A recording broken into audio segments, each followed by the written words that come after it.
Star Wars Episode 1, The Phantom Menace, directed by George Lucas. So, the movie starts out with some words on the screen, talking about the paper-chasing Trade Federation's blockade on Naboo.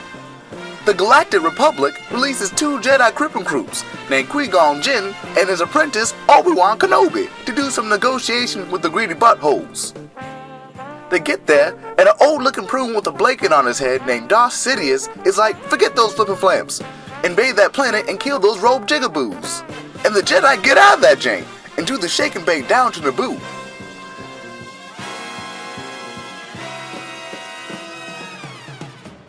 When they get down to the shakedown, Qui-Gon Jinn saves a Gungan named Jar Jar Binks.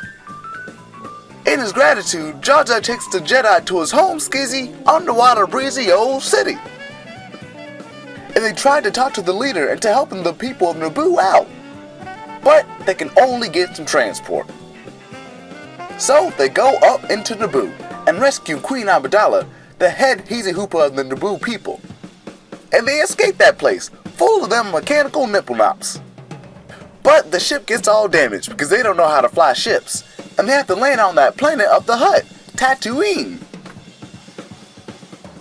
So now they gotta find some replacement parts. So they go out with the droid R2-D2 and the Queen's maiden Padme.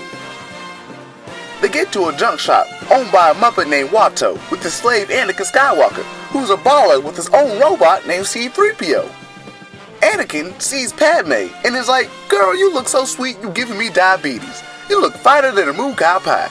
Look at your eyes shining all sparkly. You ain't never seen a little napping knob like me before. I got robots and a shoop and shining pod racer. Have you ever seen a pod racer? I bet you haven't. What, y'all leaving? Alright, I ain't like you anyway. You got a face like a dusty old air filter. Qui-Gon Jinn senses the Force all up in that little boy Anakin and gets convinced that this little dude is the chosen one who's gonna bring the balance to the Force and make everything all good like some chicken bone pie. The next day, Qui-Gon Jinn is like, let me make a wager for Anakin's freedom from a pod race. I'll supply the graham crackers for it, and we can do the shakedown with our wiggle bits. And he makes a deal with Watto. Qui-Gon Jinn got all the questions for Anakin's mama for that info. And she like, one day, he was just born all up in me. No father to pay that child support. And Qui-Gon Jinn is like, that shit don't make no sense. Later, Anakin wins that damn pod race and gains his freedom like Jamie Foxx and Django Unchained. Before they leave, Qui-Gon Jinn plays patty cake with a Sith named Darth Maul. And Obi-Wan is like, just leave that sucker behind. And Qui-Gon Jinn jumps into the ship and they escape that planet. So they get to the planet Coruscant to tell the galactic people about what's going on Naboo with the Trade Federation and to get help from the head honcho, Chancellor Valorum. And Qui-Gon Jinn requests Anakin to be trained as his apprentice. And Samuel L. Jackson is like, hell no, I seen episode 3, I died because that little wiggle wall. But they agreed to see him in the end. Meanwhile, Senator Palpatine and Queen Amidala try to talk to the people of the Senate. Palpatine's like, how y'all doing, player-side players? We here to tell y'all that the Trade Federation is all up in our planet of Naboo, like some crackers and some peanut butter. And Queen Amidala is like, yeah, that's right, y'all better do something now. I didn't put this stuff on my face for nothing. And Valorum was like, we jalapenos of the Senate say you are not the father. Psych, we just playing. We want a verification that this is happening. So Palpatine persuades Amidala to vote no confidence in Chancellor Valorum. But with all the corruption, Queen Amidala gets all frustrated and decides to go back to Naboo, even though Palpatine was nominated the new Chancellor. And meanwhile, Yoda denies Qui-Gon Jinn's request for Anakin to become his apprentice.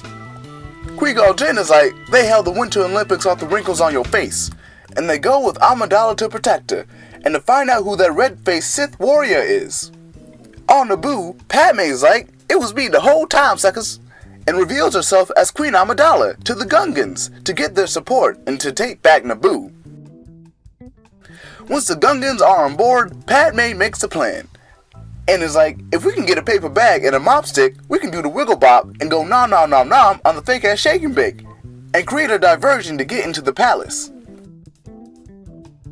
So they use the Gungan army as a diversion and commence the plan.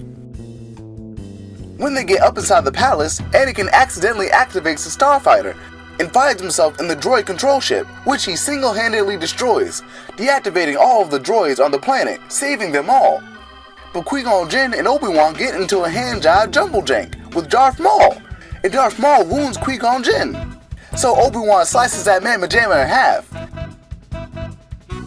And with his last dying words, Qui-Gon Jinn is like, "Train Anakin as your apprentice. He's the funkiest monka man I ever did see." Also, why was Jar Jar Binks in this movie? Oh, okay, I'm dead. And with everything on the wind down, Palpatine is elected the new Chancellor. The Gunray of the Trade Federation are arrested, and Yoda's like, "Alright," and approves Anakin as Obi-Wan's apprentice.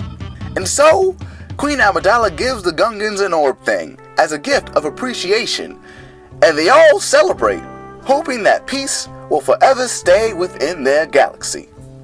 Until episode 2. The end.